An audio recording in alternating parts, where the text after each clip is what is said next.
안녕하세요.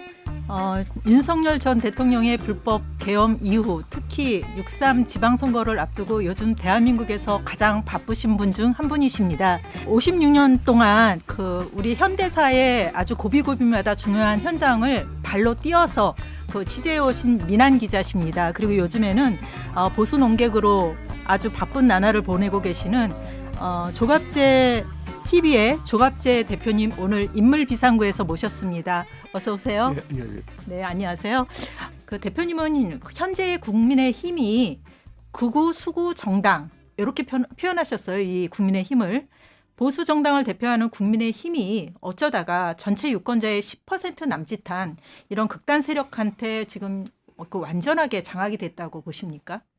먼 원인이 있고 가까운 이유가 있는데 가까운 것부터 설명해야 되겠는데 그것은 역시 윤석열의 12.3 불법 계엄 그리고 부정선거 음모론이에요. 윤석열 씨가 불법 계엄을 한 것도 문제인데 그보다 더 심각한 문제는 계엄의 이유를 부정선거 음모론에 갖다 붙였어요. 그래서 부정선거 음모론을 믿다가 이미 끝난 것을 다시 무덤에서 살려낸 게 부정선거 음모론입니다. 네. 그게 감염된 사람이 보수층의 한때는 보수층의 한 반쯤 됐어요. 오, 그렇게 많이요? 그런데 국민의힘 당원들은 그보다 더 심할 겁니다. 그런데 이 부정선거 음모론에 한번 넘어가면은 하는 행동이 굉장히 공격적이 되고 무례해요. 그런 집단이 형성됐어요. 그 집단이 바로 국힘, 국민의힘 당권파를 집어삼킨 겁니다. 그게 지금 장동혁 뭐 이런 사람들이 공통점이 있어요.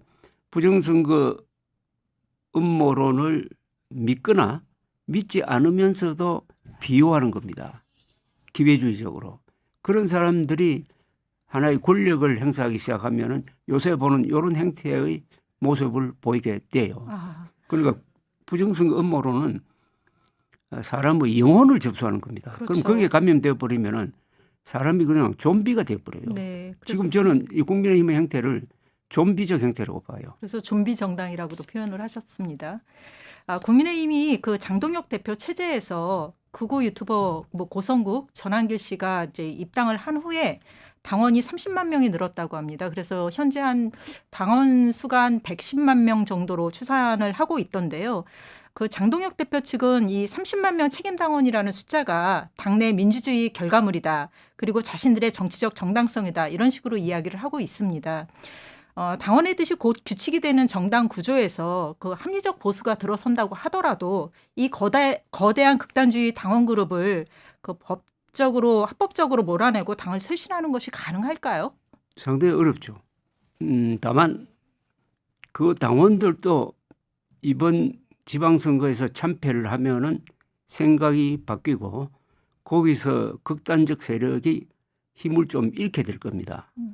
그러나 숫자가 워낙 많고 이 부정선거 음모론에 한번 감염된 사람은 스스로의 힘으로 벗어나기가 힘들어요. 그래서 이 영향은 상당히 오래 갈 거라고 봅니다. 다만 보수의 주류를 차지하지는 못하죠. 이제 변두리로 밀려나죠. 그러니까 합리적 보수, 상식적 보수 되는 사람들이 이제 한국 보수의 이 중심 세력이 되어 가지고 다시 한번 건전한 보수 정당을 만드는 기회가 이번에 생길 겁니다. 선거 이후에. 그래서 저는 이번 선거를 통해서 극우 세력 심판이 이 보수의 손에 의해서 이루어져야 재개가 가능하다 이렇게 생각을 합니다. 네. 그 관련해서 조금 이따 다시 또 여쭤볼게요. 근데 좀 죄송한 질문을 하나 드리겠습니다. 제가 사전에 말씀은 드리진 않았는데 대표님은 평생을 사실의 힘이라는 것을 믿고 보수우파의 스피커로 활동을 하셨습니다. 기자로서 특종 기사도 많이 썼고 정부에 대해서 대통령에 대해서 공격을 하기도 하셨고 그리고 지금 대표님이 괴물이라고 부르는 극우 음모론자들의 일부는 과거 대표님의 강성, 반공주의 논리를 자양분 삼아서 성장한 이들이기도 하다. 이렇게 볼 수도 있을 것 같은데요. 대표님이 과거에 하신 그런 강경한 발언들이 현재 보수의 변질에 혹시 일조한 건 아닌가 이런 생각을 해보신 적은 없는지 궁금합니다. 별로 해본 적 없는데요. 왜 저는 네, 반공주의를 주장한 적이 없어요. 네, 항상 반공 자유민주주의여야 한다는 점을 강조를 했습니다. 아, 반공과 자유민주주의가 같이 가야지 반공으로 가면 독재로 갈 수가 있고 자유만 주장하다가는 힘이 없는 나약한 존재가 되니까 반공 자유민주주의여야 한다는 주장을 했거든요. 그럼 그리고 저는 세간에서는 좀 잘못 알려져 있는 것도 있는 그렇죠. 거네요. 그러니까 저는 우선 헌법 사실 상식을 제일 중요하게 생각하는 사람입니다. 네, 그런데 그 시국에 따라서 저는 항상 가운데를 중앙선을 걸어갔다고 생각하는데 이 사회가 좌회전을 해버리면 제가 오른쪽 끝자리 아래에 그런데 사회가 또 우경화를 해버리면 또 저는 왼쪽에 서게 되고 그러나 저는 항상 사실을 기준으로 해가지고 사실, 헌법, 상식을 기준으로 해가지고 글을 쓰고 뭐 이렇게 논평을 하고 했다고 생각을 하니까요. 사실 그 질문이 제가 나중에 드릴 질문에 있었거든요. 대표님께서 예전에 그 뭐 국제신문에서 처음 기자 생활을 시작하셨을 때라든가 잡지 마당에서 취재 기자를 하셨을 때라든가 좀 뭐 월간조선에 처음에 가셨을 때라든가 이럴 때는 굉장히 진보적인 기자였다. 이렇게 모두들 기억을 하고 있는데 90년대 중반 이후부터 굉장히 그 강경한 보수주의자로 바뀌었다. 그래서 심지어 뭐 극우 아니냐 이런 말씀까지도 들으셨죠. 나를 보고 거부한 사람 많았어요. 예, 그랬던 분이 그래서 사실 그때 무슨 뭐 그 내란 세력이라 그래서 물론 무혐의 받으셨지만 그런 그 고발까지 당하셨잖아요. 그러다 그런 분이 다시 이제 그 윤석열 계엄 이후 합리적 보수를 말씀하고 계시니까 아, 어떻게 이렇게 사상적으로 이런 변천이 이루어졌을까? 그거 참 궁금하다. 이런 질문을 제가 사실은 갖고 있었거든요. 근데 궁금할 게 하나도 없는 게요. 네. 제가 70년대, 80년대 썼던 기사나 지금 주장하고 있는 거는 다 같은 맥락이에요. 사실을 가장 중요하게 생각을 하고 공화국에 살면은 법을 지켜야 되고 그리고 교양 있게 문제를 접근을 해야 된다. 그다음에 기사는 공정하게 써야 된다. 그러나 논평은 상당히 선명하게 해야 된다. 이런 이야기를 합니다. 이 보통 보면은 기사를 논설처럼 쓰는 사람도 있고 논설을 기사처럼 쓰는 사람들이 있어요. 이건 확실히 달라져야 되거든요. 진보적 무슨 보수적 이런 말 제가 좀 싫어해요. 네. 굳이 내가 보수란 말을 내가 보수 아니라고는 안 해요. 그러나 저는 컨서버티브 리버럴리스트라고 불리는 게 맞을 거예요. 어떤 사물을 보는 시각은 보수적 시각인데 보수라고 하면 뭐냐 하면은 과거와 현재와 미래를 이어주는 그런 인생관을 가진 사람이고 그러다 보니까 경험을 중요시하고 효도나 충성이나 헌법이나 이런 기존 가치를 소중하게 여깁니다. 반면 리버럴리스트라고 하는 거는 보수적인 가치를 가지고 있지만은 어디까지나 사실에 기초를 해야 된다. 사실. 자유민주적 사실관을 가지고 보수적 행동을 하는 사람을 보통 컨서버티브 리버럴리스트라고 그럽니다. 저는 제가 우리나라에서 가만히 있어라 해직을 제가 제일 많이 당한 기자예요. 3번 당하셨죠? 3번 당하고 네. 다 이제 복귀를 했는데 그 3번 다 당한 게 그 기사 때문이거든요. 네. 근데 내가 허위 기사를 써가지고 조사받은 적은 한 번도 없어요. 그 사실이 너무 충격적이고 비밀인데 왜 당신이 썼느냐 해가지고 제가 해직을 당했습니다. 군사정권 때 예, 근데 그러신 거죠. 박정희 때는 포항수교 내가 보기에는 경제성이 없다. 그런데 자꾸 뭐 산유국 운운을 하니까 경제성이 없다는 논문을 썼다가 그게 해직됐고 그다음에 두 번째는 신군부 집권 과정에서 해직이 됐고 그다음에 한국 내미 CIA라는 기밀을 갖다 폭로하셨죠. 그게 또 네. 해직 사유가 됐어요. 네. 자 그렇고 뭐 요사이 제가 윤석열 비판하는 것도 똑같은 기준입니다. 윤석열이라는 사람이 헌법을 지키지 않고 사실을 부정하고 상식에도 맞지 않는 짓을 하니까 제가 비판하는 거고 네. 특히 제일 제가 심각하게 비판했던 것은 의료 대란입니다. 네. 의료 대란. 네. 그게 잘못된 정보를 근거로 해가지고 권력으로 밀어붙였다가 한국의 의료 체제는 세계에서 가장 우수한 의료 체제인데 그걸 그냥 무너뜨릴 정도로 해치니까 이거는 일종의 문명 파괴라고 봤습니다. 저는 네. 좋은 제도의 합의 문명인데 의료 시스템이 이렇게 한 사람의 독단에 의해서 흔들리면은 반드시 여기에 대한 대가를 치르게 될 거다. 저는 윤석열의 몰락을 의료 대란으로 보았습니다. 아, 그래서 의료 대란으로 해서 의사들 표가 완전히 이탈하고 의사들이 동원할 수 있는 표가 아마 100만 표는 됐을 네. 거예요. 그래서 2024년 4월 총선 전에 한 달 전에 저는 이 기록을 남겼어요. 지금 의료 대란 그때는 의료 대란이 아니라 의료 개혁이 성공하는 것 같지만은 자세히 들여다보면은 민심이 반드시 바뀐다. 바뀌면은 이번 총선에서 의료 대란으로 크게 진다. 수도권에서 몇십 석 날아간다라고 예상을 했는데 딱 그대로 됐어요. 네. 저는 제도를 중요하게 생각합니다. 우리 80년 동안 한국 사람들이 좋은 지도자를 만나서 만들어 놓은 이 좋은 제도가 오늘의 문명을 지탱하고 있거든요. 그 제도를 부수는 사람을 저는 가장 싫어하고 저는 위험하게 생각해요. 제도는 계속 개선을 해야 되는 거 개선을 아닙니까? 해야 되는데 부수면 안 되죠. 아. 그러니까 과학적으로 해야지. 요사이 진행되고 있는 이 이른바 사법개혁이라든지 검찰청 해체 이것도 좋은 제도를 망가뜨리는 거거든요. 네. 그래서 윤석열을 저는 한때 문명 파괴자라고 그랬어요. 네네네. 그 대표님께서는 요즘에 그 양극단을 배제하고 합리적 상식이 있는 세력이 주도권을 잡아야 한다 이런 말씀을 많이 하고 계십니다. 6월 지방선거가 이제 얼마 안 남았는데 2달밖에 안 남았는데 국민의힘이 과연 자정 능력을 발휘할 수 있다고 보십니까? 그 전이든 후든 아니면 선거가 끝난 후라도 새로운 보수정당 같은 구조적 재편이 이루어져야 된다고 보십니까?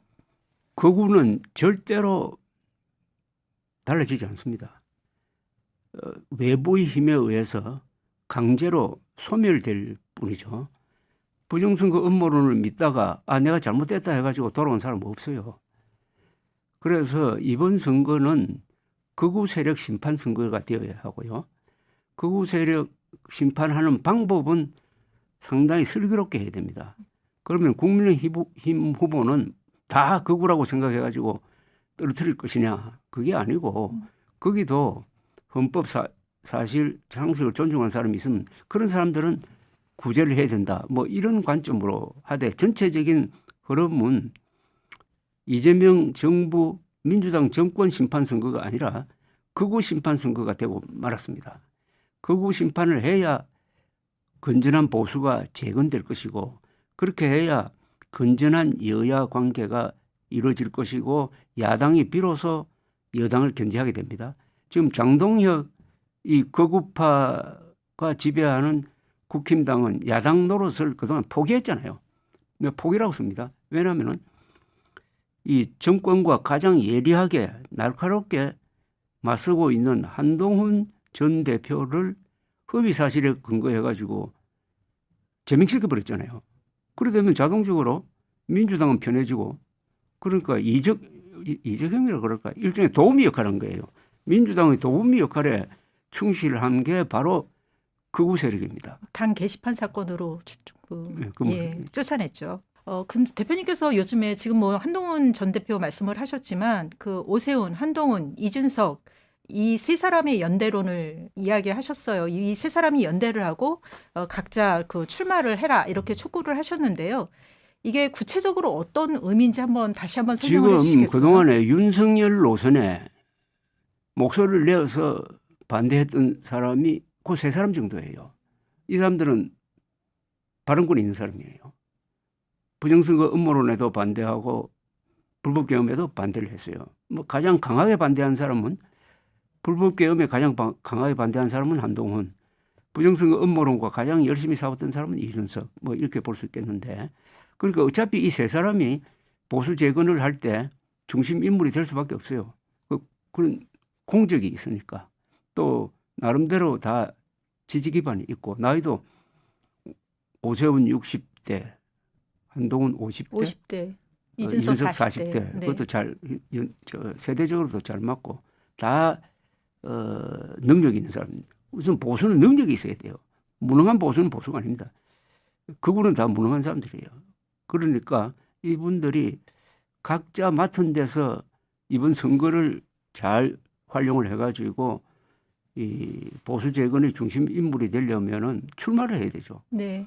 저 오세훈 시장 출마를 했고 한동훈 전 대표도 출마할 지역을 지금 찾고 있고 그래서 이준석 대표는 경기도지사가 어떨까라고 제가 뭐 한번 정책 상상력을 해보았는데 현재로는 거기는 좀 어려울 것 같은데. 네, 본인이 원하지 않죠. 뭐 어쨌든 이번 지방선거를 지도하면서 뭔가 의미 있는 활동을 해야 되고 한 덩어리로 묶기에는 지금 이 선거판에서는 안 돼요. 네.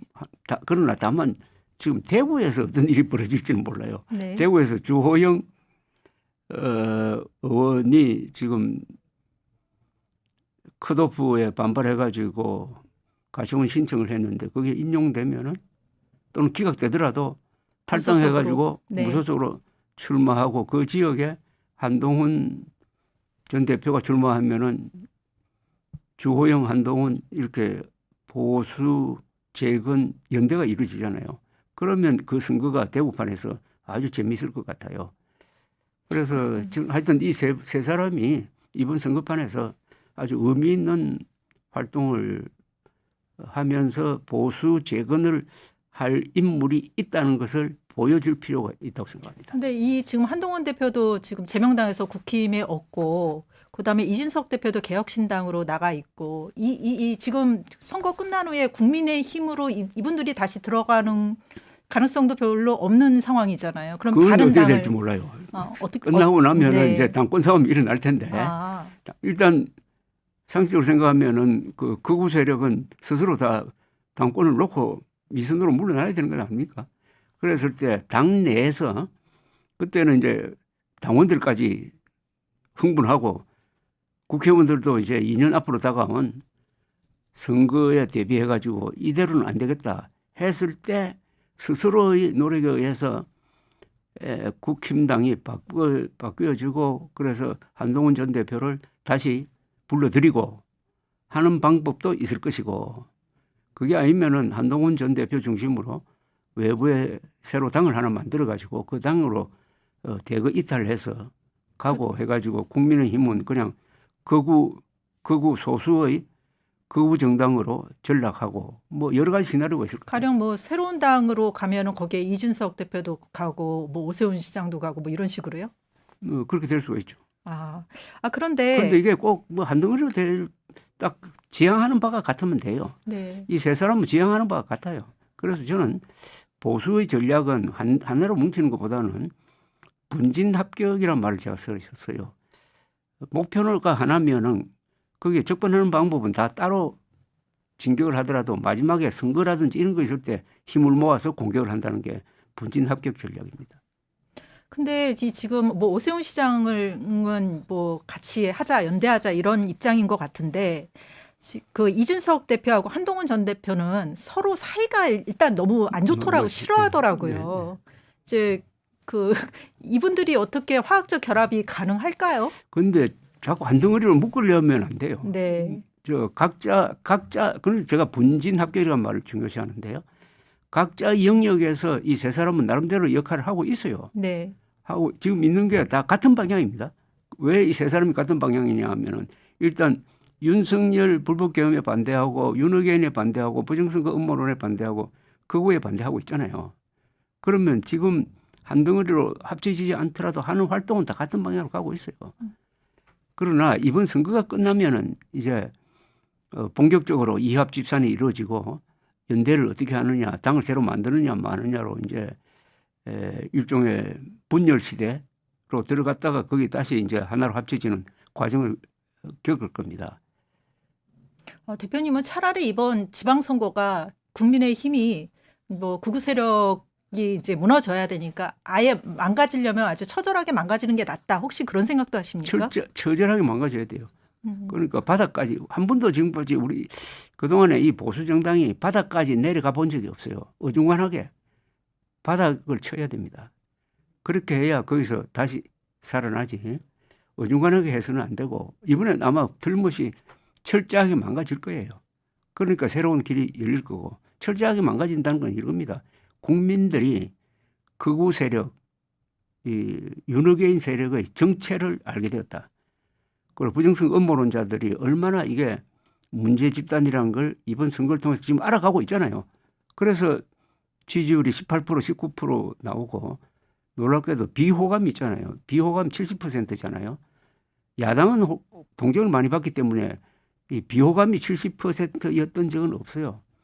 국민들이 극우 세력의 무례한 행태를 보고 거기에 대한 답장을 쓴 게 바로 비호감 70%라는 이 수치입니다. 네. 대표님께서 지금도 말씀을 하고 계시지만 오래전부터 이제 한동훈 전 대표를 굉장히 적극적으로 지지하고 있는 모습을 보여 오셨어요. 유능하기 때문입니까? 저는 기자니까요. 누구를 지지하지는 않습니다. 지지하시는 건 아니에요? 정책, 네. 행동을 네. 비판하거나 또 찬성하고 그래요. 사람에 대해서는 지지하면 그 사람 팬클럽이 되거든요. 네. 제가 제일 싫어하는 게 팬클럽입니다. 네. 팬클럽이 되면 진영 논리로 가버려요. 윤석열이랑 괴물을 만든 게 진영 논리입니다. 보수가 진영 논리에 빠져가지고 특히 보수 지식인이 박수부대가 돼서 윤석열이랑 괴물이 만들어져가지고 브레이크가 안 걸린 거예요.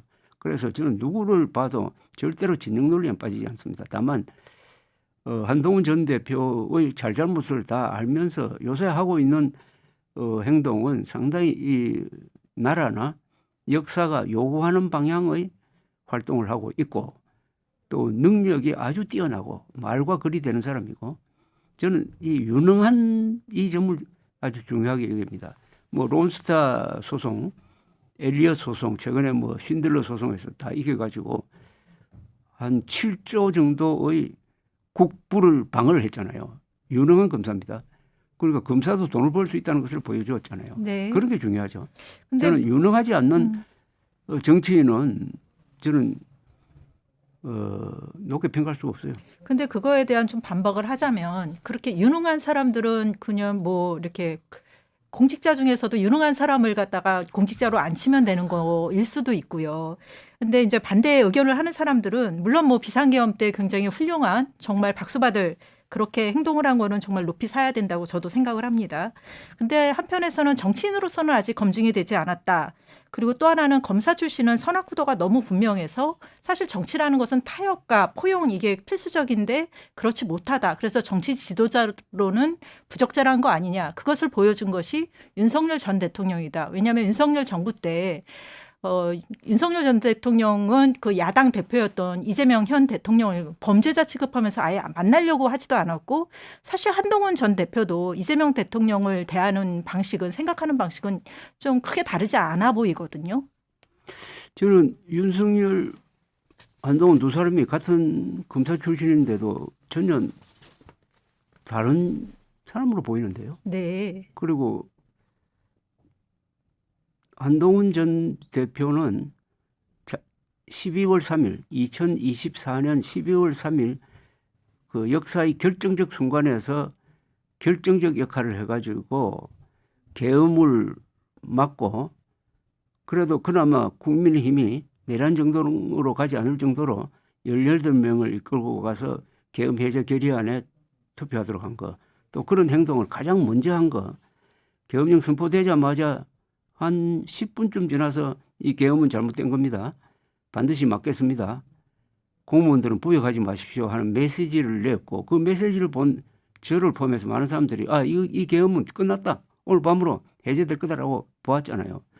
이것은 결정적 순간에 결정적 행동을 한 겁니다. 이거는 다른 정치인과 이 점에서 달라요. 역사가 부를 때 거기에 응답한 사람은 거기에 보상을 받아요. 그래서 국민들도 그걸 다 알아요. 왜 한동훈 전 대표가 가는 데마다 사람들이 이렇게 몰리느냐 하면은 저 사람이 역사적인 행동을 했다 하는 걸 인정해 주는 거예요. 근데 그거는 그런 일종의 아우라라고 그럴까? 그걸 가지기가 힘들어요. 근데 이준석 보통 네. 삼김씨가 네. 그런 역사적 역할을 한 사람이에요. 한동훈의 12월 3일의 그 행동을 또 그 뒤에 그 행동이 옳았다는 것을 본인이 줄기차게 주장하면서 지금 새를 만들어가고 있는 것은 대단한 겁니다. 네. 이준석 대표는 그 사람들 인파 몰리고 뭐 서문시장 가면 난리 나고 이거에 대해서 자기도 그렇게 모이게 할 수 있다. 자기는 오히려 그런 데를 안 가고 다른 데를 가겠다. 자기가 그렇게 이제 그 보수당을 지지하는 사람들이 모인 곳 말고 다른 곳을 찾아가겠다. 이런 얘기도 하더라고요. 그건 그 방식 그런데 그 현장에서 일어나는 거 시장을 돌면서 현장에서 사람들이 한동훈 전 대표를 대하는 태도는 네. 확실히 뭔가 있어요. 네. 그거는 한국 보수 세력이 이렇게 망가져서야 되겠느냐. 한국 보수가 윤석열과 장동혁에 의해서 대표되어서는 되겠느냐. 쪽팔린다 하는 사람들이 그 울분을 갖고 있다가 한동훈 전 대표를 계기로 해가지고 그 분노가 표출되는 거예요. 네. 그러니까 상당한 에너지를 지금 동원할 수 있는 사람이 한동훈 전 대표예요. 네. 그 정치학자들은 사실 보수의 위기는 단지 윤석열 때 시작한 것이 아니라 박근혜 정부 때부터 시작을 했다. 그래서 뭐 박근혜 정부부터 시작했으니까 지금 13년, 14년 이 정도가 됐는데 사실 뭐 윤석열 전 대통령도 뭐 법치, 자유, 공정을 이야기했지만 그 공안 울림에 불과했고 박근혜 전 대통령도 거의 뭐 이야기 창조 경제 이런 것도 70년대 중후반 이야기를 하는 것 같았고 이런 이야기를 합니다. 그러니까 이게 무슨 얘기냐면 보수나 보수 지도자가 정말 뭘 할 건지에 대해서 뚜렷하게 제시하는 게 없다. 답을 주지 않았다. 그런데 얼굴만 바꾼다고 이준석 대표든 뭐 한동훈 전 대표든 오세훈 시장이든 얼굴만 바꾼다고 사람들이 돌아오겠냐. 정세를 잡겠냐. 이렇게 의문을 던집니다. 어떻게 생각하십니까? 지금 말씀하시는 거는 이제 한국 보수가 왜 이렇게 위기를 맞았느냐 하는 그 근본 원인을 말씀하시는데 근본 원인이 될 만한 큰 걸 가지고 이야기를 해야 되는데요. 그거는 한국 보수의 위기는 어디서 왔느냐 하면 자주국방 의지를 포기한 데서 왔습니다. 한미동맹이 좋기는 하지만은 그게 너무 의존하다가 보니까 안보 문제까지 자신의 문제로 생각하지 않고 미국이 알아서 해야 된다. 북핵 문제. 사실상 포기해버렸어요. 그러니까 보수 정당은 특히 한국 같은 상황에서는 모든 정책이나 모든 행동은 국가를 지키는 안보 문제를 중심으로 전개가 돼야 됩니다. 이 부분을 미국한테 맡겨버렸다 이거예요. 그러면은 이거는 일종의 사대주의자가 됩니다. 그리고는 이권 투쟁을 한다 이거예요. 이권 투쟁이야 저기 이 좌파가 잘하지. 그걸로 경쟁하면 안 되거든요. 그래서부터 한국 이 보수는 내가 가끔 이런 표현을 했습니다. 북한을 야윈 늑대라고 한다면은 한국의 보수는 살찐 돼지다. 살찐 돼지다. 안보를 자주국방을 포기했으니까 우리는 이스라엘처럼 살아야 될 나라인데 저 남태평양에 어디 뭐 통과가처럼 살고 있다. 좀 더 그게 무슨 비유이신 거죠? 자주국방을 포기하면은 남태평양에서 행복하게 사는 사람처럼 사는 거 아닙니까? 우리가 이스라엘처럼 살아야 되는데 어떻게 보면 이스라엘보다 우리가 더 위험하죠. 이스라엘이 핵무기를 갖고 있지만은 우리는 핵무기를 갖고 있지 않잖아요. 그러면 정신 바짝 차리고 살아야 되는데 그걸 놓쳤기 때문에 오늘의 보수의 위기가 온 겁니다. 한국 보수 세력 중에 북한 핵 문제를 자신의 문제로 생각해가지고 진짜 고민한 사람이 있습니까? 그리고 선거 운동할 때 안보 문제를 들고 나와가지고 좌파와 정면 승부하는 사람이 있습니까? 지금 수도권은 북한의 핵 위협에 거의 다 노출돼 있잖아요. 오늘 밤에 김정은이가 핵미사일 발사 돈줄을 누르면은 북한에서는 막을 사람 없어요. 서울에는 막을 방법이 없습니다. 서울 상공에서 터지는데 한 7분 걸릴 거예요. 그러니까 우리가 이렇게 지금 방송하고 있는 것도 김정은이가 발작을 하지 않았다. 발작하지 않아서인 그러니까 것이다. 우리의 안전을 김정은한테 맡겨놓고 요행수로 살고 있는 사람들 아닙니까? 그런데 보수는 이렇게 하면 안 된다 이거예요. 거기서부터 한국 보수는 비겁한 보수가 되고 치사한 보수가 되고 보수가 꼭 가져야 될 미학을 잃어버린 겁니다. 보수는 멋져야 돼요. 한국 보수는 오히려 미국하고 굉장히 밀착되어 있는 것을 주장하고 있지 않나요? 밀착이 아니라 안보를 그냥 미국에 맡겨버린 거지. 그럼 대표님은 뭐 전작 지휘권이라든가 이런 것도 다 가져오고 우리도 뭐 핵 개발을 하든 뭐든 우리가 자주국방을 해야 한다. 당연히 자주국방은 우리 힘으로 해야지. 우리가 가난한 나라 같으면 못해요. 가난한 나라 같으면 옛날에 50년대 가난할 때도 우리는 했는데 부자 아닙니까? 부자면은 핵 개발하기 싫으면은 미사일 방어망을 철저하게 해야지. 그래서 10발 쏘면 여기서 다 막을 수 있을 정도로 그거 투자도 안 하잖아요. 그거 투자하려면 또 좌파가 들고 일어나가지고 뭐 사드 배치도 막고 수도권에 미사일 방어망 만드는 것도 막고 이러잖아요. 근데 그러니까 우리나라 전체의 문제인데 좌파는 원래 그렇다 하더라도 보수가 그러면 보수가 절대로 자주국방 의지를 포기하면 안 된다는 거예요. 그래서 여기서부터 한국 보수의 몰락이라 그게 시작이 된 거예요. 시작이 됐는데 여기 또 하나가 있습니다. 보수는 교양이 있어야 돼요. 네. 보수적 품성이 있어야 됩니다. 한국 보수가 또 잘못한 게 있어요. 한국어를 파괴를 해버렸습니다. 한국어는 한자와 한글을 같이 써야 돼요. 한글 전용으로 가면서 한자를 안 쓰게 됐다 이거예요. 한자와 한글을 같이 써야 정상적인 언어 생활을 할 수 있고 그렇게 해야 교양, 인문 그리고 정확한 정보 전달이 됩니다. 그런데 이게 사고력에 문제가 생깁니다. 한글 전용으로 가면은 한국 사전에 실려 있는 단어의 70%는 소리 아니면 암호로 변해버려요. 말의 수준이 떨어집니다. 이 책임도 한국 보수의 책임입니다. 네. 그래서 자주국방을 포기함으로써 국가 엘리트가 만들어지지 않아요. 그리고 한국어가 망가짐으로써 국민 교양이 떨어집니다. 이러면 보수가 쓸 자리가 없어요. 네. 그 결과가 바로 지금 비참한 국민의힘. 힘. 다만 지금 보수를 우리가 개념 정의를 해야 돼요. 네. 보수층은 건재해요. 보수층은 한 45% 됩니다.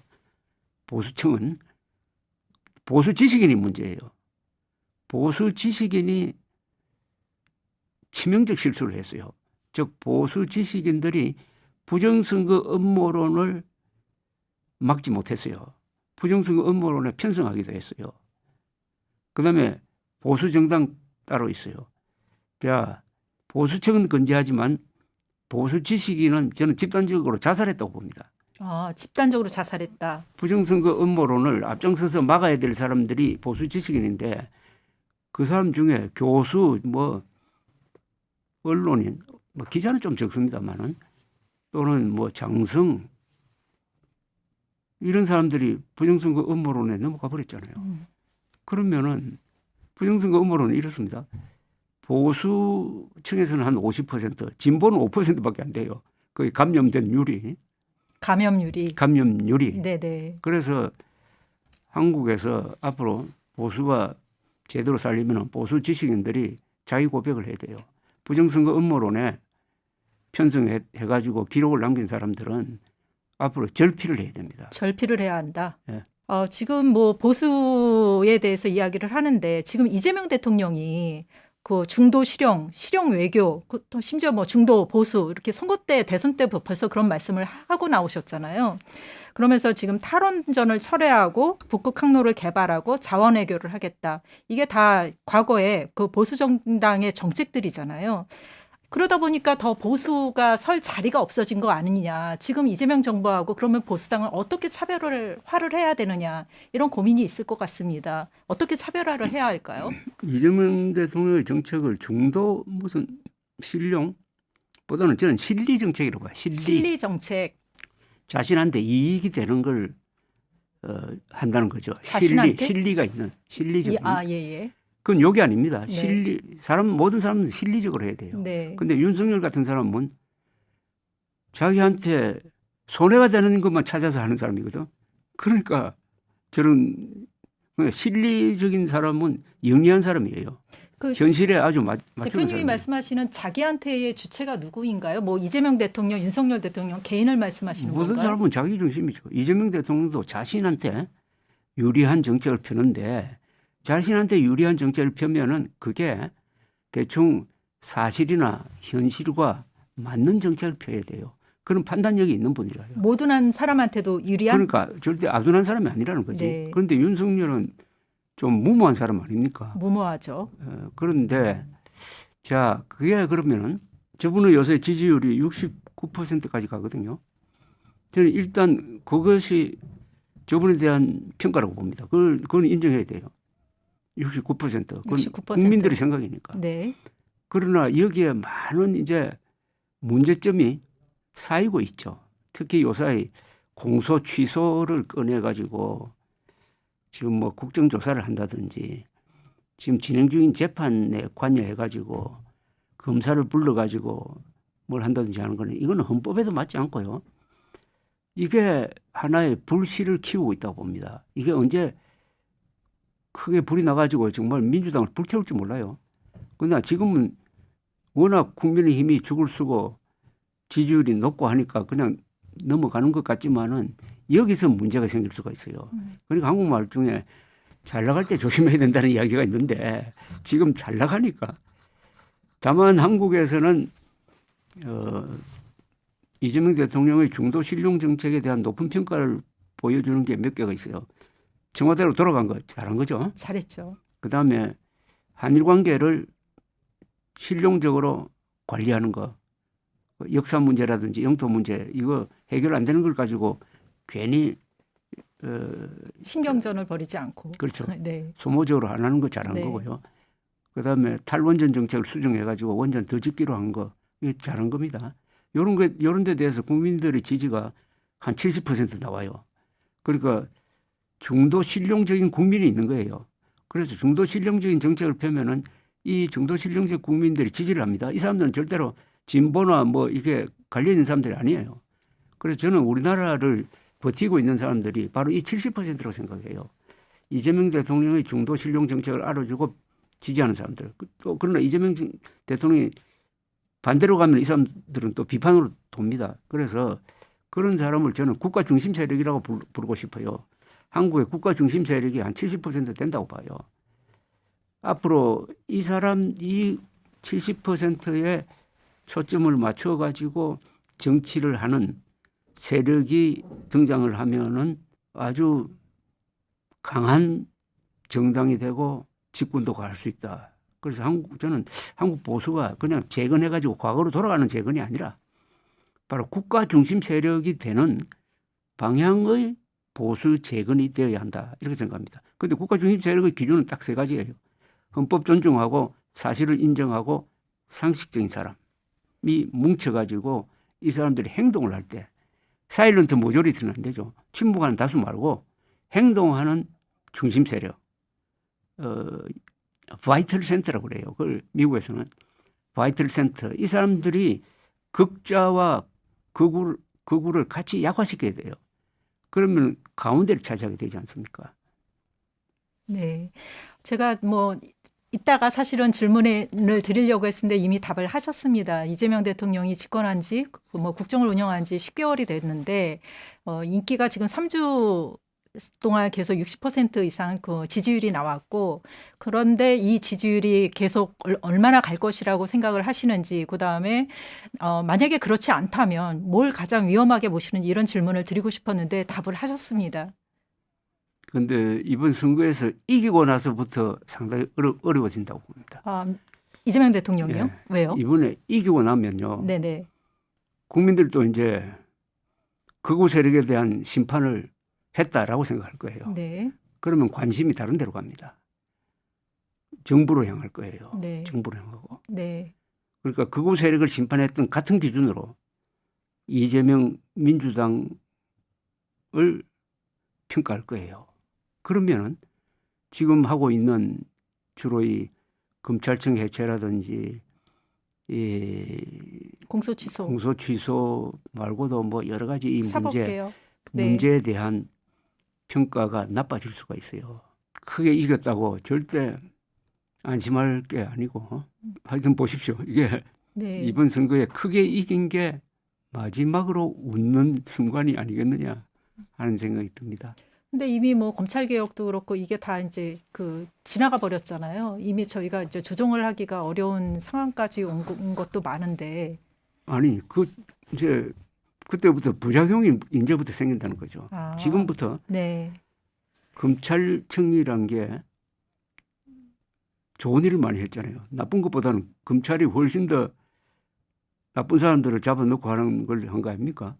억울한 사람도 물론 있었죠. 그러나 숫자로 비교하면 정치적 수사를 빼고 한국의 검찰이 다 잘했잖아요. 그래서 대중사회, 아주 큰 나라라든지 이런 나라에서 항상 있는 게 조폭하고 마약범죄입니다. 요 두 개는 한국의 검찰이 상당히 잘해가지고 요 정도 수준으로 묶어놓은 거예요. 그리고 범죄 검거율도 높고요. 그래서 한국은 세계에서 치안이 좀 잘된 나라 아닙니까? 그런 나라를 만든 게 검찰, 경찰이잖아요. 그런데 지금 검찰을 악마화해가지고 그 수사 기능, 80년 동안 쌓아놓은 수사 기능을 지금 이런 식으로 거의 괴멸적 타격을 준다면 그 수사 기능이 수사 노하우가 사장돼 버리잖아요. 그럼 누가 좋습니까? 범죄꾼들이 좋지. 지능범죄들, 조직범죄들. 그럼 손해는 누가 봅니까? 일반 국민들이 보죠. 그래서 이거는 앞으로 서서히 나타날 거예요. 서서히 나타나면서 광범위하게 퍼질 가능성이 있습니다. 네. 그러면 이게 여론을 바꿉니다. 알겠습니다. 그 정부 여당과 이재명 대통령이 그 잘 새겨들어야 할 말씀인 것 같습니다. 그 보수는 오랫동안 반공 그리고 산업화 이 두 가지 가치를 갖고 그 존립을 했다고 할 수 있는데요. 근데 이건 너무 이제 지나간 더 이상 유효하지 않은 가치라고 할 수도 있을 것 같습니다. 대표님이 생각하시는 지금 현재 보수의 가치는 무엇이라고 생각합니까? 무엇이어야 한다고 생각하십니까? 보수의 가치는 간단한 거예요. 우선 한국에서 제일 중요한 것은 우리나라 헌법 민주공화국이죠. 민주공화국입니다. 우리나라 사람들은 이 민주에만 신경을 써요. 그러니까 민주에 해당하는 게 자유, 그다음에 민주주의, 민주화, 정의를 세운다. 뭐 이런 종류일 거예요. 공화국을 좀 소홀히 하는 경우가 있습니다. 공화국을 유지할 수 있는 국민들이 있어야만 공화국이 유지됩니다. 공화국을 유지하려면 첫째 사람들이 법을 지켜야 돼요. 그리고 유능해가지고 돈벌이를 해야 됩니다. 또 교양이 있어야 돼요. 이런 부분에 대한 교육이 필요해요. 그래서 한국의 보수 세력은 공화국을 소중하게 여기는 사람입니다. 민주주의를 소중하게 여기는 사람은 일단 그걸 진보 진영에 맡겨놓고 그러면은 우리가 해야 될 일은 공화국을 어떻게 지켜내고 공화국을 어떻게 유지 발전시킬 것이며 공화국이 유지되려면은 뭘 해야 되느냐 그런 국민들을 어떻게 만들 거냐 이 교육이 굉장히 중요합니다. 그런데 제일 충실했던 사람이 바로 이승만 대통령이었어요. 이승만 대통령이 미국에서 나온 대학이 프린스톤인데 프린스톤은 스코틀랜드 장로교 사람들이 만든 대학인데 저 대학이 미국의 건국 지도자들을 많이 배출을 했습니다.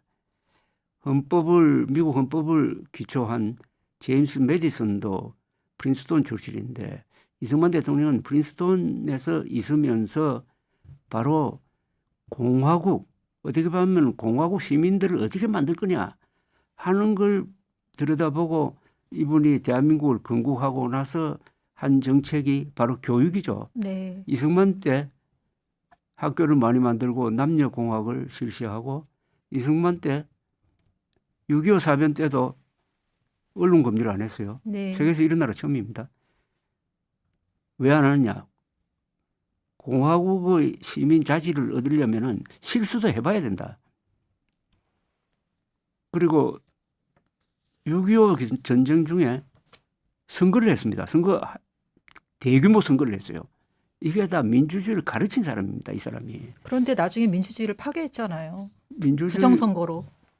파괴한 게 아니라 그때는 이승만 대통령이 이미 당선이 됐고 그 밑에 과잉 충성분자들이 부통령 선거를 조작한 거예요. 그래서 그걸 알고 물러났잖아요. 이승만 대통령 스스로 물러난 거 아닙니까? 그래 부상 학생들을 만나가지고 불의를 보고도 행동하지 않는 나라가 희망이 없다. 그러면서 그 사흘 뒤에 스스로 물러났잖아요. 예. 그 성장을 통한 물질적 풍요, 이게 보통 보수는 이런 거를 추구한다고 생각을 했는데 지금 그것보다 뭐 교육이라든가 다른 이야기를 많이 해주셨습니다. 근데 지금 현재 이재명 정부가 이제 성장 이야기를 많이 하고 있잖아요.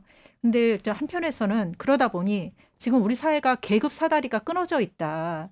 이런 사회에서 이런 격차 해소를 위해서 적극적으로 복지 정책을 편다거나 평등주의적 정책을 제시한다거나 공동체적 가치를 중시하는 정책을 통해서 우리 사회가 좀 더 포용적인 사회가 되도록 하는 것이 이제 보수가 가야 할 지향점이 아니냐, 보수가 추구해야 될 가치가 아니냐, 이렇게 얘기하시는 분도 계시던데 어떻게 보세요? 보수가 추구할 가치는 네. 그런 식으로 네. 자기 나름대로 이야기할 게 아니고 네. 헌법에 적혀 있어요. 그래서 네. 내가 항상 이 헌법을 네. 들고 다니는데요. 네. 우리나라 헌법 조항 중에서 제일 중요한 게 이겁니다. 10조입니다. 헌법 제10조. 헌법 10조요. 모든 국민은 인간으로서의 존엄과 가치를 가지며 행복을 추구할 권리를 가진다. 네. 국가는 개인이 가지는 불가침의 기본적 인권을 확인하고 이를 보장할 의무를 진다. 이렇게 돼 있어요. 네. 인간으로서 존엄과 가치, 그다음에 행복을 추구할 권리, 그리고 국가는 개인의 불가침의 기본적 인권을 보호해야 한다. 딱 이렇게 되어 있습니다. 이걸 합치면은 결국 개인의 자유, 개인의 복지, 그게 더 한 걸음 더 나가서 행복하게 살 수 있는 조건을 갖추는 게 그게 보수 이런 데 얽매일 필요 없어요. 이게 헌법적 가치예요. 개인의 인권을 굉장히 소중하게 여깁니다. 여기는 개인이란 말이 많이 나옵니다. 우리 헌법에는. 그래서 보수의 가치는 개인의 자유와 개인의 책임입니다. 그러니까 개인을 놓치면 안 돼요. 네. 다만 민주 이런 걸 주장하는 사람은 이제 집단을 중요시하는데 네. 우리 헌법은 개인 그리고 국가, 사회라는 말은 또 별로 없어요. 한국에서는. 그 마가렛 대처 총리가 어떻게 보면은 이 세계 보수주의의 하나의 철학을 구현한 사람인데 그 기자가 이렇게 물어요. 어떤 문제가 있을 때 그거는 우리 사회의 책임이 아닙니까? 이렇게 물어요. 거기에 대해서 대체가 뭐라고 이야기합니다. 이렇게 이야기해요. 아니 사회가 어디 있습니까? 우리 여기에 있는 것은 가족과 국가밖에 없어요. 이렇게 이야기합니다. 그러니까 사회라는 막연한 개념이 아니라 가족, 국가, 법 이런 걸 가지고 하나의 개인의 존엄성을 보호해가지고 그 사람을 행복하게 만들도록 하는 게 이게 공화국의 어떤 사명이죠. 그게 충실을 하는 게 저는 보수라고 생각을 합니다. 그런데 네. 그러니까 이게 저는 보수 진보 이 개념을 좀 저는 부숴야 된다 생각해요. 네. 왜냐하면 보수 이렇게 물으면 내가 의무적으로 보수처럼 행동해야 되겠다 이렇게 생각이 든다고. 네. 그게 아니거든요. 보수 진보보다 더 높은 게 헌법입니다. 헌법. 헌법대로 행동하면은 그 사람이 진보든 보수든 같은 방향으로 가게 돼 있어요. 예.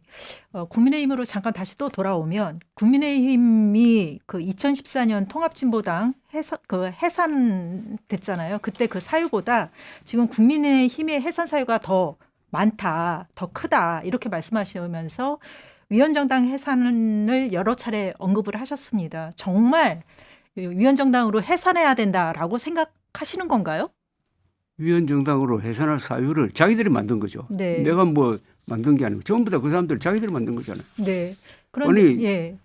윤석열이 내란 우두머리로 무기징역 선고를 받았는데도 장동혁 씨가 뭐라고 그랬죠? 확정될 때까지 판단 안 하겠다고 했잖아요. 그거는 변호사가 하는 이야기지 당 대표가 할 이야기도 아니고 그러면 그 형이 바뀌어질 가능성이 있습니까? 그다음에 그 뒤에 부정선거 음모론에 대해서도 선을 긋지 않고 내가 왜 부정선거를 음모론을 중요시하게 생각하냐면 이겁니다. 대통령이 할 수 있는 가장 큰 범죄가 있어요. 그것은 부정선거를 하는 겁니다. 그죠? 그만큼 큰 범죄가 있어요. 공정한 선거를 부정선거로 모는 겁니다. 이것도 부정선거죠. 그런 짓을 윤석열이 했잖아요. 그리고 군대를 보냈잖아요. 선관위에. 그러고 그렇게 해놓고 지금도 반성하지 않고 계속 부정선거 있었다고 주장하잖아요. 그러면 그 사람을 따라가겠다는 거 아닙니까? 그럼 이거 위헌정당 아니에요? 네. 저 3.15 부정선거 때 부정선거를 지휘한 사람이 내무장관 최인규인데 이 사람 사형됐어요. 네. 이 사람은 발포명령 내린 사람이 아닙니다. 부정선거 했다는 것만 해도 사형이 됐다고. 살인을 안 했는데도 똑같은 논리로 공정한 선거를 부정선거로 몰아가지고 그게 승복하지 말라고 선동을 하고 공정한 선거로 뽑힌 사람이 국회를 장악하고 있는데 그 사람이 반국가 세력이라고 몰아가지고 계엄령 켜면은 이거 최인규처럼 처벌해야 되는 거 아닙니까? 그러면 이건 뭐 해산 사유이 아니냐는 건 자동적으로 나오는 것 아닙니까? 네. 다만 민주당 입장에서 보면은 국민의힘 해산할 이유가 없죠. 계속 있어줘야 계속 좋은 있어줘야 거죠. 네네. 이거 완전히 놀이개고 귀염둥이고 도우미 역할만 알아서 해주잖아요. 지금 집권 세력이 네. 제일 거부하게 여기는 한동훈 전 대표를 제명까지 해주니까. 네. 근데 이제 그 통합진보당 2014년 통합진보당 해산 때부터 이제 진보 지식인들 사이에서 나온 통설은 이렇게 그 아주 명징한 직접적인 범죄 사실이 입증되지 않는 한 그 정당에서는 사법적 심판에 의존할 것이 아니라 주권자들이 투표로 심판하는 것이 맞다. 정치적 심판이어야 한다. 만약에 그렇지 않고 뭐 국민의힘을 또 이제 사법부가 저기 헌재에서 위헌정당으로 판단을 해서 해산을 하면 오히려 핍박을 당했다는 서사를 부여해주고 또 극우 세력이 준동하는 빌미만 줄 수 있다. 이렇게 이야기들을 하고 계시더라고요. 동의하세요? 정당은 정치적으로 해산하는 게 제일 맞죠. 네. 국민들이. 네. 그건 이제 국민들이 아주 깨어 있을 때. 네. 그리고 정당 해산은 아주 명백하고 현존하는 위험이 있어야 되죠. 네. 위험이 있어야 되죠. 대표님, 그 지금 뭐 우리가 뭐 보수당, 국민의힘, 뭐 진보당, 민주당 이렇게 이제 양갈래로 굉장히 그 진영 갈등이 굉장히 심하잖아요. 양당제에서. 근데 이것을 다당제로 실현하는 선거제도 개혁이 좀 필요하다. 이런 얘기가 꾸준히 있기는 한데 국민의힘이나 민주당 의원들은 별로 관심이 없는 것 같고요. 요거에 대한 의견하고 또 개헌에 대해서는 또 어떤 생각이신지 말씀을 좀 해주세요. 그 선거제도 개편은 개헌하고 같이 이제 권력구조 개편과 같이 맞물려야 되는데 네. 지난 불법 계엄을 통해서 우리가 느꼈던 것은 국군 통수권자가 판단을 잘못하면은 이런 꼴이 벌어질 수가 있고 이게 견제가 안 되는구나. 이런 일이 사전에 막아져야 되는 것 아닙니까? 우선 국민의힘 안에서 윤석열을 제대로 견제를 했어야 되고 그 부하들도 따라가면 안 되고 해야 되는데 결국 이런 벌어졌다 이거예요. 이런 사고를 막기 위해서는 헌법에 어떤 제도를 만들 거냐 하는 것을 앞으로 개헌을 할 때 제일 중심적으로 생각해야 될 것 같고요. 그다음에 이제 내각제로 가느냐 아니면 대통령 중심제로 계속 가느냐 또는 이원 집중제 뭐 이런 여러 가지 방식이 있는데 저는 내각제로 가는 게 맞다고 생각합니다. 내각제로 가는 우리는 이제 내각제로 갈 수 있는 국민 수준이 되었다고 봐요. 내각제를 우리가 시도했다가 5.16 군사혁명이 나가지고 그 아주 악몽처럼 기억하고 있는 게 1960년의 장면 정부 시절의 내각제거든요. 그때는 내각제가 우리 국민 수준에는 안 맞는 너무 좋은 제도였어요. 그러나 이만한 국민들을 만들어내고 아까 말씀드린 70%의 국민들이 그래도 합리적인 판단을 하고 있다면은 그 사람들을 믿고 내각제로 가는 게 맞다고 생각해요. 내각제로 간다고 하면은 지금 우리가 걱정하는 게 상당 부분 해소가 됩니다. 그리고 한국 실정에서는 대통령 중심제로 가면은 계속 반복되는 이 실수, 또 정권이 바뀌면은 또 보복 수사를 하고 하는 이런 게 계속 반복될 것 같아요. 그래서 이제는 또 대통령 중심제가 결코 강한 정부가 아닙니다. 대통령 중심제가. 대통령 중심제보다는 내각제가 강해요. 네. 내각제는 어떤 결정을 단체로 하잖아요. 그 내각 회의에서 하잖아요. 그 총리는 프라임 미니스터니까 그 여러 장관 중에 선임자 아닙니까? 그렇게 해서 합의를 본 게 더 정책적으로 효과가 있지. 한 사람이 독단적으로 했다가 이번에 의료대란 일으킨 것처럼 저게 무능하다는 거거든요. 네.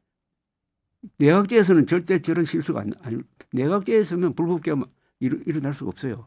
그래서 저는 내각제를 심각하게 네. 생각을 해야 되고 네. 개헌은 후다닥 해서는 안 되고 전 국민적인 토론 과정을 거쳐야 돼요. 거의 1년이 돼도 좋고 2년이 돼도 좋고 타운 미팅식으로 작은 단위에서까지 개헌 가지고 열띤 토론을 하고 그래서 자연스럽게 어느 방향이 결정될 때 개헌을 해야 된다고 생각합니다. 뭐 원포인트 개헌, 뭐 전문 개헌 이런 거 하지 말고 권력 구조에 대한 논의가 심도 있게 있어야 되고 이 논의를 하는 과정에서 우리 국민들이 민주주의에 대해서 알게 되고 국가에 대해서 알게 된다고 생각합니다. 교육 효과가 굉장히 중요하다고 생각해요. 네. 대표님이 1987년 대선 이후부터 모든 선거에서 결과를 거의 정확하게 예측을 하셨다고요? 대표님이 그렇게 쓰신 걸 제가 봤습니다. 이번 지방선거 예측은 어떻게 하고 계세요? 수치적으로? 지금 뭐 15대 1 그게 거의 비슷하지 않겠어요? 15대 1. 네. 네. 경북 빼고 거의 전패하는 거. 예. 15대 1. 재보궐은 선거는요?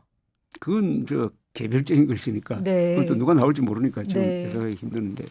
그런데 서울에서 오세훈 서울시장이 상당히 지금 크게 뒤지는 걸로 생각되는데. 그러니까요. 20몇 %. 시간이 가면은 오세훈 서울시장은 지지율이 꽤 회복될 거라고 봅니다. 아, 그건 왜 그렇다고 보십니까? 이 오세훈 서울시장이 10년 정도 서울시를 운영을 하면서 지금 서울시가 큰 사고 없이 대도시로서 기능하고 있잖아요. 그리고 살기 좋은 도시 랭킹에서 서울시가 지금 세계에서 9등입니다. 그리고 우리는 피부로 느껴요. 저는 강북에 살아서 그런지 강북도 많이 발전했는데 네. 이분이 부족한 게 있어요.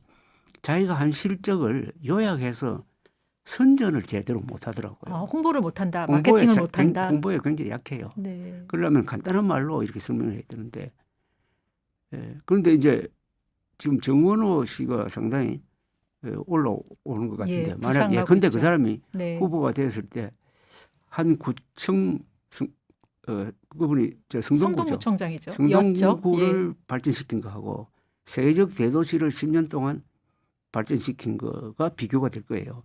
그럼 이 크기가 달라요. 그래서 아직도 오세훈의 저력이 나올 수 있는데 다만 장동혁과의 관계를 어떻게 가져가느냐. 지금 긴장 관계잖아요. 그죠? 네. 이렇게 생각할 수도 있어요. 장동혁을 세게 비판해야 합리적 보수의 지지를 받을 수 있다라고 생각할 수도 있고 그렇게 되면은 선거판에서는 그게 그 극우표도 표니까 그걸 잃는 것 아니냐. 그래서 그 선거 전략이 어떻게 나올지는 모르겠는데 하여튼 독자 노선 뭐 빨간 옷 안 버리고 뭐 하얀 옷 입는다든지 해가지고 독자 노선으로 가면서 강한 인상을 준다면은 지금보다는 호전될 것이다 이렇게 생각합니다. 대표님은 오세훈 시장하고 좀 소통을 하십니까 평소에? 뭐 그렇게 특별히 뭐 긴밀한 관계는 아니고 네. 다만 내가 서울 시민으로 살다가 보니까 이렇게 보는 건 있죠. 네. 좀 개인적인 질문으로 넘어가겠습니다. 일단 뭐 1971년 부산의 국제신문에서 시작을 하셔가지고 뭐 잡지 마당, 월간조선, 그다음에 조갑제닷컴, 그다음에 지금 유튜브 조갑제 TV까지 현역 기자로서 왕성하게 활동하고 계십니다. 예전에 특종도 정말 많이 하셨고요. 이게 56년째인데요. 지금 1945년 그 해방둥이시잖아요. 예, 올해로 81살 되셨습니다. 어떻게 이렇게 왕성하게 활동하실 수 있는지 지금도 유튜브에 매일 뭐 새벽 3, 4시에 네. 예, 그 콘텐츠를 올리고 계시는데 그 활동의 비결이 궁금합니다. 저는 호기심입니다. 호기심. 호기심. 네. 네. 새로운 사실에 대해서 관심을 가지고 재미있어 하는 거죠. 호기심이. 그런데 요새 저는 이란 전쟁을 유심히 살펴보거든요. 어쨌든 그런 걸 보면서 제가 역사에 또 관심이 있어요. 역사. 역사와 기자라는 직업은 굉장히 밀접합니다. 기자가 쓰는 하나하나의 기록이 나중에 이 역사가 돼요. 그리고 기자는 기사를 쓸 때 역사적 맥락 속에서 기사를 써야 돼요. 그러면 이제 숲과 나무가 이 조화를 잘 이루는데, 그리고 저는 한 주제보다는 여러 주제에 대한 관심이 많아요.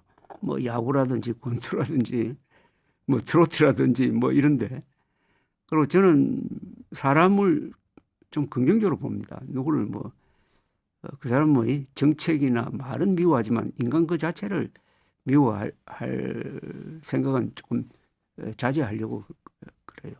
그리고 무엇보다도 대한민국이 세계에서 가장 많은 기사를 생산하는 나라예요. 그런데 다행히 대한민국에서 생산되는 기사는 긍정적인 면이 많아요. 절망적인 것보다는. 그런데 그러고 하면은 그게 좋은 방향으로 가요. 이번 우리가 비상계엄 사태도 그렇지 않습니까? 네. 이걸 우리가 얼마나 잘 극복을 하고 있습니까? 소란스럽지만은 민주주의는 소란스러워야 되거든요. 시행착오도 하고 막 격돌하지만은 결국 선거를 통해서 서로 결정이 되고 법원 판결을 통해서 결정이 되면 그게 승복하고 하는 이런 게 있으니까 대한민국에서 기자 생활하는 것은 가장 재미있고 보람된 거예요. 네. 하루하루가. 더구나 그래서, 요새는 예. 뭐 핸드폰이라든지 뭐 인터넷이 있어가지고 실시간으로 들여다 네. 보니까 아유, 그래서 왕성한 호기심이 비결이시군요. 예. 건강은 괜찮으신 거죠? 괜찮습니다. 네. 아까도 보니까 큰 배낭에 뭘 잔뜩 지고 오셨던데 거기 다 뭐 취재거리입니까? 그건 주로 책, 책. 뭐 자료, 뭐 요새는 배터리 뭐 이런 거 들어있죠. 뭐 어디 이동하시면서 계속 보시는 거예요? 근데 저게 짊어지고 다니는 게 저게 습관이죠. 음. 여성분들이 핸드백 들고 다니는 거하고 뭐 비슷하죠. 예, 그렇군요. 좀 외람된 질문인지 모르겠지만 박정희 정부 때 그 해직 2번 당하셨잖아요. 전두환 정권 때 1번 당하시고. 박정희 때 한 번, 전두환 정권 때 2번. 그러셨구나. 근데 이제 박정희 전 대통령 뭐 전기도 쓰셨지만 뭐 12권짜리 쓰셨지만 그래서인지 모르겠는데 역사상 가장 위대한 지도자 그리고 심지어 초인 이렇게 표현을 하고 계세요. 그런데 이제 그렇게 박정희 대통령의 통치 철학을 옹호를 하고 계시는 건데 반면에 뭐 인혁당 사건도 있고 이렇게 대표님께서 기자 생활을 하시면서 뭐 목격을 하고 기자로서 고발도 하고 이런 수많은 사상범에 대한 인권 유린과 그다음에 사형 집행에 대해서는 제가 느끼기에는 좀 축소해서 말씀을 하시는 거 아닌가. 왜냐하면 국가폭력을 최소화했다라는 표현도 쓰시고 최악의 조건에서 최소한의 희생을 걷어가지고 나라를 이렇게 부흥시켰다라는 취지로 말씀을 하셨더라고요. 그리고 여전히 박정희 독재도 나는 인정하지 않는다. 독재라는 것도 인정하지 않는다. 이렇게 말씀하시는 것 같은데요. 평생을 사실을 중시하는 기자로 사신 분으로서 좀 이해가 되지 않습니다. 사실을 중시하니까 제가 그런 이야기를 하는 거예요. 네. 그러니까 제가 박정희 그 치하에서 기자 생활할 때는 박정희 대통령으로부터 쫓겨나기도 하고 뭐 비판을 많이 또 그때 기자로서 비판을 많이 했습니다. 그런데 지금 박정희를 논하는 것은 역사적 인물로서의 박정희를 이야기하는 거예요. 네. 역사적 평가를 하는 겁니다. 네. 역사적 평가는 법률적 평가, 정치적 평가보다 훨씬 더 고차원의 평가예요. 자연히 크게 굵게 평가할 수밖에 없는 거예요. 그리고 역사적 평가를 할 때는 반드시 외국의 사례와 비교를 해야 돼요. 네. 그렇다면은 박정희 시대 18년은 뭐였느냐? 결국은 세계에서 가장 빠른 성장을 했고 세계에서 가장 균등한 성장을 했습니다.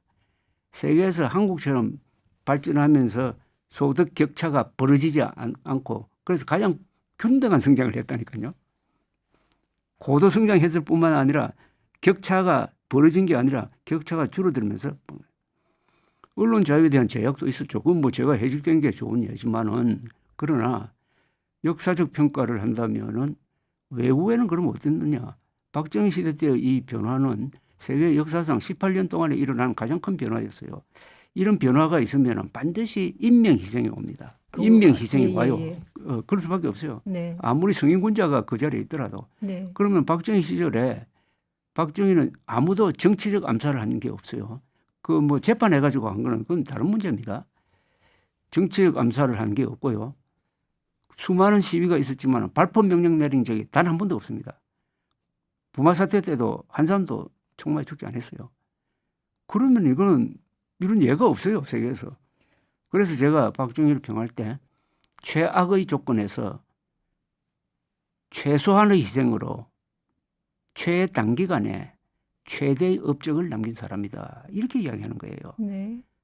그러나 그 시절에 그 밑에 중앙정보부 직원들이 뭐 고문하고 그건 다 있었어요. 네. 그런데 그것까지 다 박정희한테 떠넘기는 것은 그건 역사적 관점은 아니에요. 아니 그거는 책임자잖아요. 대통령이 책임자잖아요. 그거는 책임자가 아니죠. 그건 박정희가 책임자가 아니라 저 정보부에서 고문했으면 정보부장이 책임자지. 아니 대통령이 허락하지 않는데 대통령이 그런 일이. 모든 걸 책임질 수는 없어요. 그럼 그거는. 박정희 대통령이 몰랐었다고 생각하시는 거예요? 그런 건 모르지. 그것까지 어떻게 합니까? 그러나 박정희라는 사람은 마지막에 총을 맞았잖아요. 네. 난 괜찮아라고 했다고. 네, 그랬죠. 가슴에 총을 맞아 난 네. 괜찮아. 그래서 제가 그 마지막 자리에 있었던 사람한테 물어봤어요. 난 괜찮아. 그게 무슨 뜻입니까? 하니까 바로 옆에 있었던 신재순 씨가 이렇게 이야기를 했어요. 난 괜찮으니까 자네들은 피하게란 뜻이었다고 그래요. 그래서 이분 생각이 이런 판에도 나까지 생각해 주는구나. 그렇게 생각했답니다. 그래서 내가 다시 물었어요. 박정희 마지막 모습은 어땠느냐 하니까 체념한 듯 해탈한 듯 했습니다. 라고 하더라고. 체념한 듯 해탈한 듯 했습니다.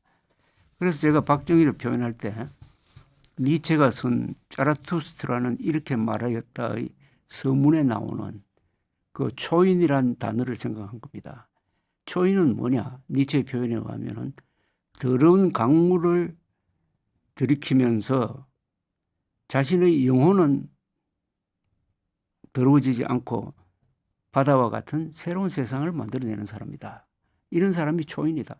거기에 딱 맞는 사람이 저는 박정희라고 생각해요. 박정희 정부 시절에는 기자로서 할 때는 항상 사실관계로 하니까 그때는 비판적이죠. 네. 그러나 그걸 가지고 박정희를 부정하면 안 되는 거고 지금 제가 이야기하는 것은 그런 것까지 다 포함해 가지고 먼 데서 역사적인 관점은 항상 먼 데서 보고 총론적으로 보고 하는 거거든요. 그래도 그러니까 절대로 박정희를 성인으로 만들어도 안 되고 네. 박정희를 악마로 만들어서도 안 되고 공과 과를 정확하게 그렇죠. 써야죠.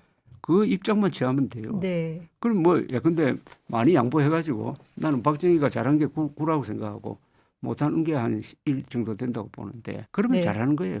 근데 네. 정치는 6대4 정도 돼도 잘하는 거예요. 왜냐? 사람이니까.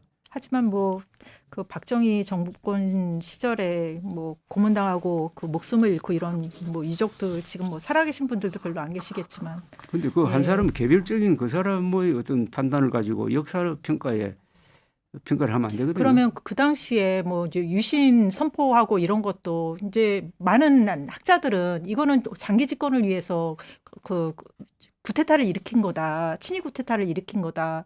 이렇게 해석을 하는데 대표님은 그것도 그렇게 생각하지 않으시는 거예요? 중공업 발전을 내가 위해서? 제일 열심히 친위 쿠데타라고 하는 사람이에요. 예. 그 친위 쿠데타예요. 그래서 네. 그러나 친위 쿠데타라고 하는 것은 법률적인 판단입니다. 네. 그 리얼타임에서 판단이에요. 72년 10월 17일 유신 선포가 나왔을 때 나는 그때 2년차 기자인데 이건 무슨 전쟁 난 것도 아니고 이건 무슨 이렇게 생각을 했어요.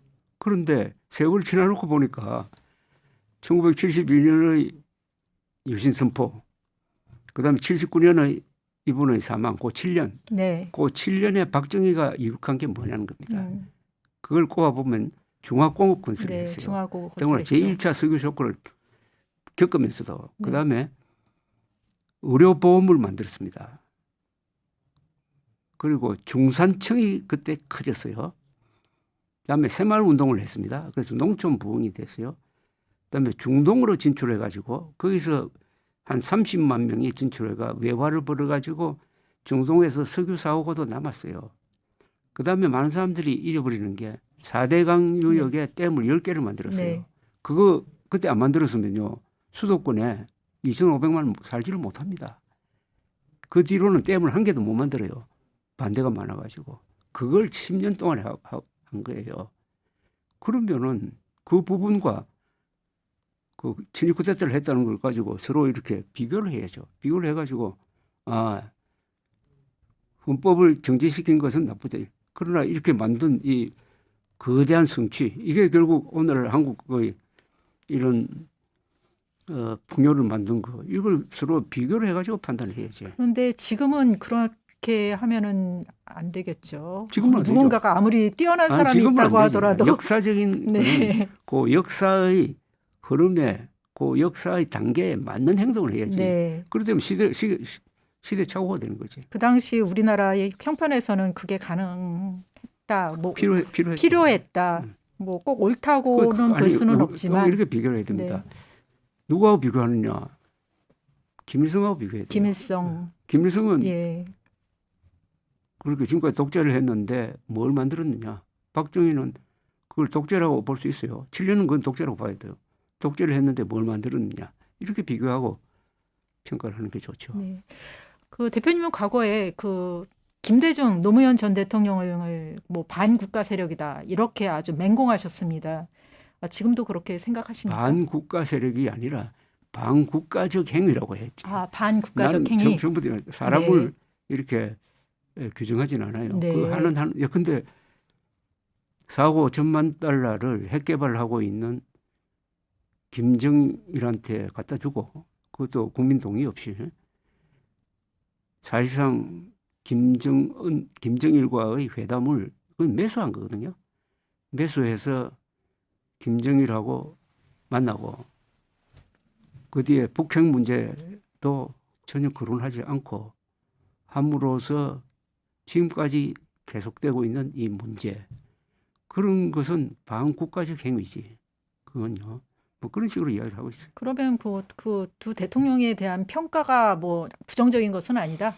그거는 요새 종합적으로 판단해 봐야 될 거예요. 다시 한번 생각을 해보시겠다. 네, 저는 뭐 생각이 있어요. 네. 다 잘한 점도 있고 못한 점도 있어요. 네, 공과가 있죠. 네. 김대중 대통령은 외환 위기 극복을 잘했어요. 네. 그리고 일본에 대해서 문화 개방을 해가지고 서로 일본과 한국이 문화 교류를 할 수 있도록 한 것 잘했어요. 네.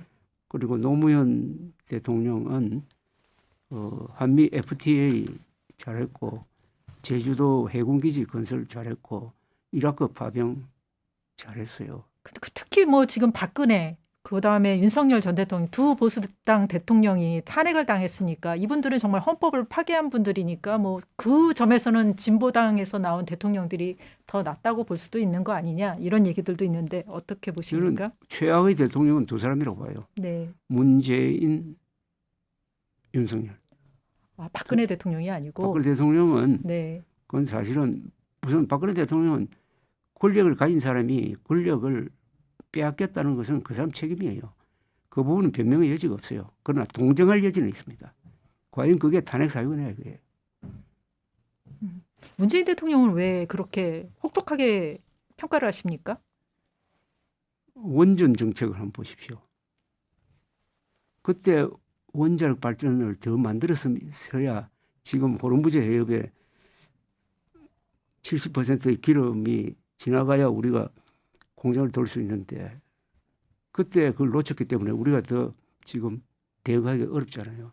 그리고 원자력 세계에서 가장 안전하고 가장 효율적인 한국의 원자력 발전소를 일본보다도 더 위험한 후쿠시마보다도 더 위험한 원자력 발전소라고 터무니없는 규정을 해가지고 원자력 산업을 위축시킨 거, 그거는 정말 과학에 대한 도전 아닙니까?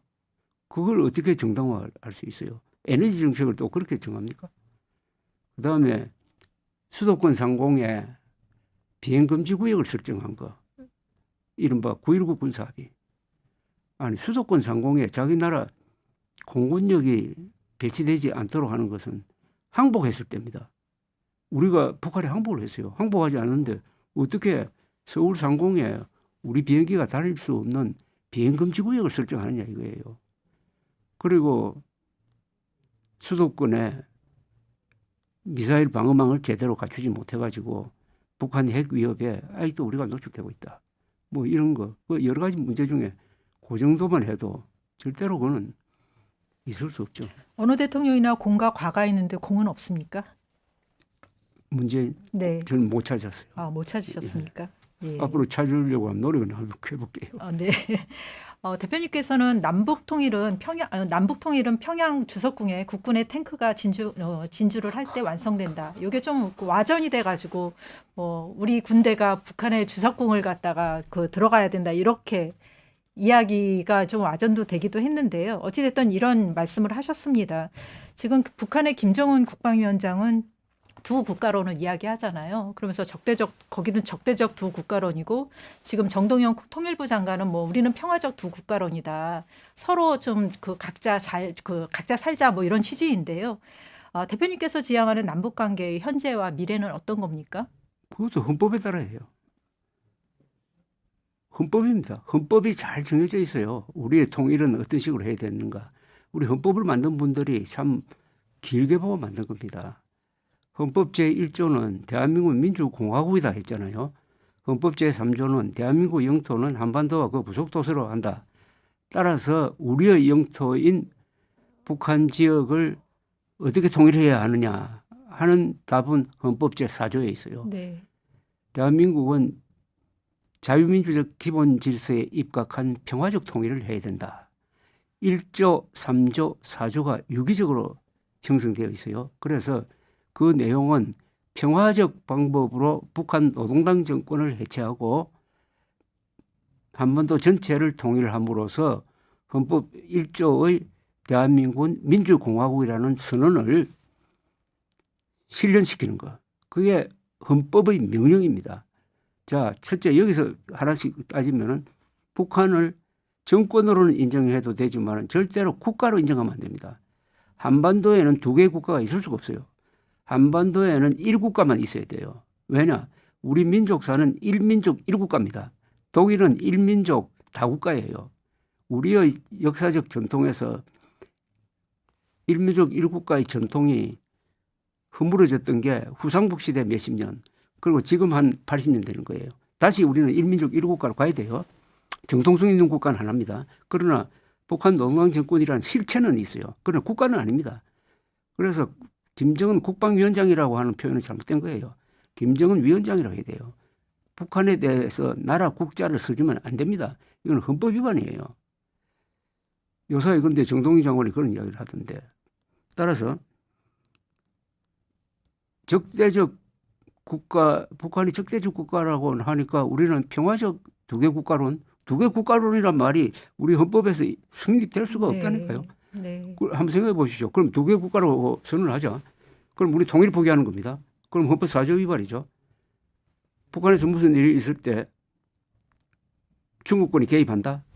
그럼 우리는 우리 헌법에 따라서 왜 우리 영토에 개입하느냐 해가지고 저항할 수 있습니다. 두 개 국가론이 돼버리면은 외국이니까 포기하는 거 아닙니까? 우리 영토를 포기하는 거고, 더 근본적인 문제는 북한에서 짐승처럼 살고 있는 북한 2,500만 주민들의 인권을 포기하는 거예요. 네.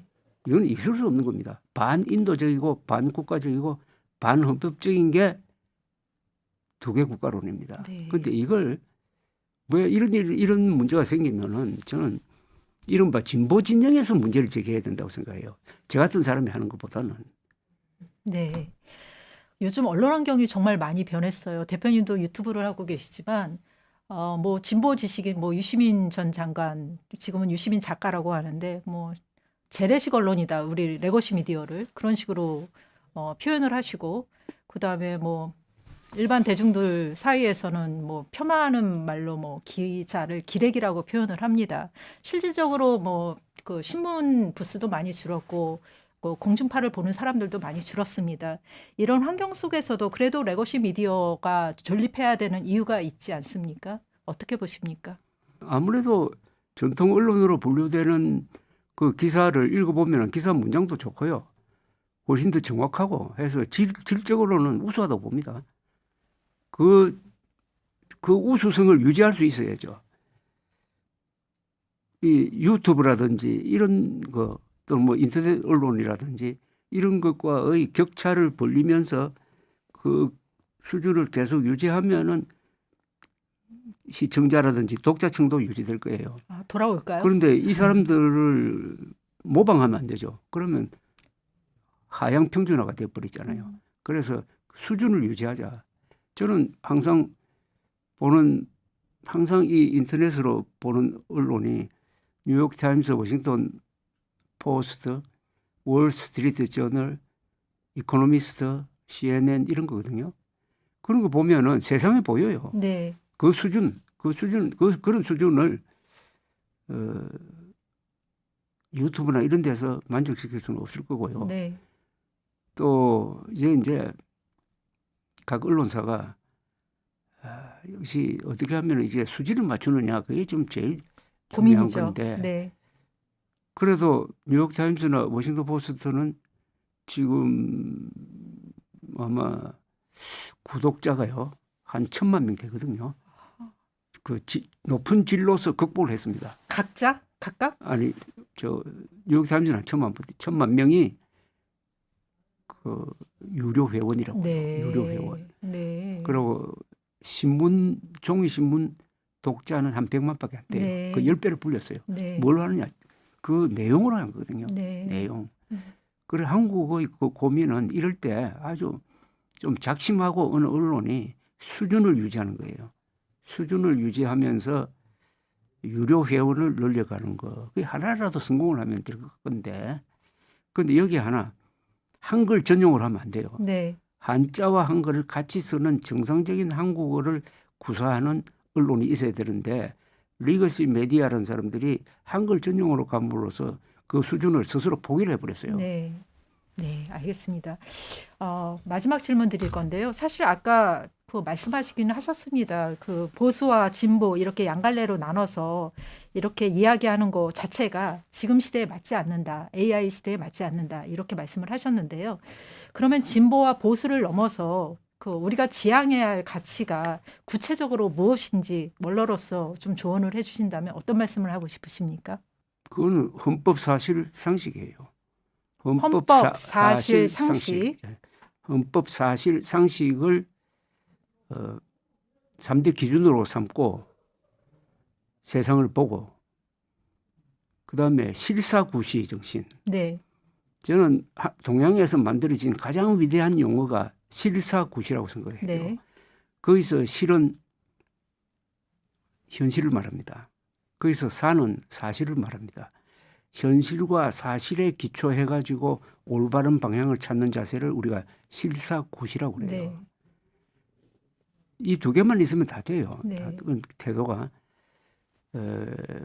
그리고 사실, 정의, 자유라는 기준이 하나 있어요. 사실에 기초해가지고 정의를 세운다. 이건 법인데 그렇게 해야 자유를 지킬 수 있다. 또는 자유를 키울 수 있다는 뜻이거든요. 사실이 먼저고 사실에 기초한 법 집행. 그렇게 해야 자유. 요 정도 몇 개만 개념 정리가 된다면은 네. 그 다음에는 사람이라는 것은 후회하지 않으려면은 뭐든지 해도 돼요. 같은 용어로 법만 어기지 않으면 뭐든지 해도 돼요. 그리고 생산을 많이 해야 된다고 생각합니다. 사람으로 태어나면은 활동을 많이 해가지고 뭘 만들어야 될 것 아닙니까? 그게 바로 자유민주주의거든요. 자유민주주의는 법을 어기지 않고 남에게 폐를 끼치지 않는 한에는 뭐든지 할 수 있으니까 자기가 가지고 있는 능력을 200% 이렇게 발휘하지 않습니까? 한국이 바로 그걸 누렸잖아요. 지난 80년 동안 우리는 세 가지 자유를 지켜냈어요. 첫째, 언론 자유. 그다음에 선거의 자유. 그다음에 사유재산의 자유입니다. 요것만 놓치지 않으면은 한국 사람들은 원래 머리 좋은 사람들이니까 좋은 방향으로 가는 거예요. 네. 저는 우리 이재명 정부가 꼭 명심해야 될 게 요 세 가지 자유를 건드리면 안 된다는 거. 네. 언론 자유, 선거의 자유, 그다음에 사유재산의 자유입니다. 네. 네. 오늘 바쁘신 와중에 이렇게 시간 내주셔서 감사합니다. 말씀 감사합니다.